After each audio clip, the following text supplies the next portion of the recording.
প্রিয় দর্শক, আসসালামু আলাইকুম।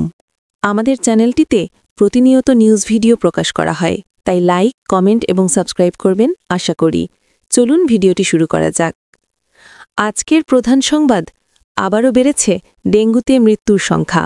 গত ২৪ ঘণ্টায় ডেঙ্গুতে মারা গেছেন আরও ২ জন মানুষ। এ নিয়ে চলতি বছরে ডেঙ্গুতে মোট মৃত্যুর সংখ্যা দাঁড়াল ৩৬৬। স্বাস্থ্য অধিদপ্তরের সর্বশেষ তথ্য অনুযায়ী শুধু শেষ ২৪ ঘণ্টাতেই ডেঙ্গুতে নতুন করে শতাধিক রোগী হাসপাতালে ভর্তি হয়েছেন। দেশের প্রায় সব বিভাগেই ডেঙ্গু রোগী পাওয়া যাচ্ছে, তবে সবচেয়ে বেশি আক্রান্ত এখনও রাজধানী ঢাকা ও এর আশেপাশের এলাকায়। কয়েক বছর ধরে ডেঙ্গু বাংলাদেশের জন্য এক বড় আতঙ্ক হয়ে দাঁড়িয়েছে। গত কয়েক বছরে হাজারো মানুষ ডেঙ্গুতে আক্রান্ত হয়েছে, শত শত মানুষ হারিয়েছে প্রিয়জনকে। এ বছরও পরিস্থিতি এখনও পুরোপুরি নিয়ন্ত্রণে আসেনি।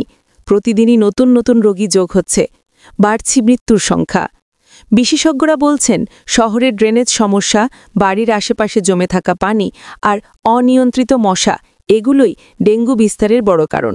তাই শুধু হাসপাতাল নয়, প্রতিটি মানুষকে নিজের বাসা এবং এলাকায় সচেতন হতে হবে।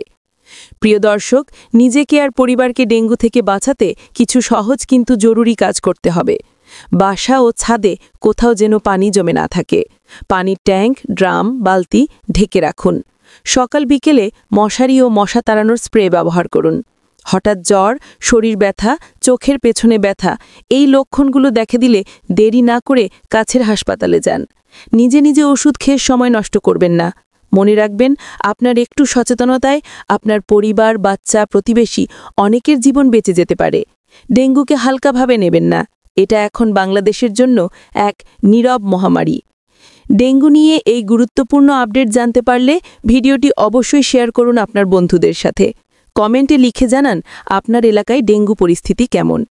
আমাদের সঙ্গে থাকার জন্য ধন্যবাদ। চ্যানেলটি লাইক, কমেন্ট আর সাবস্ক্রাইব করতে ভুলবেন না।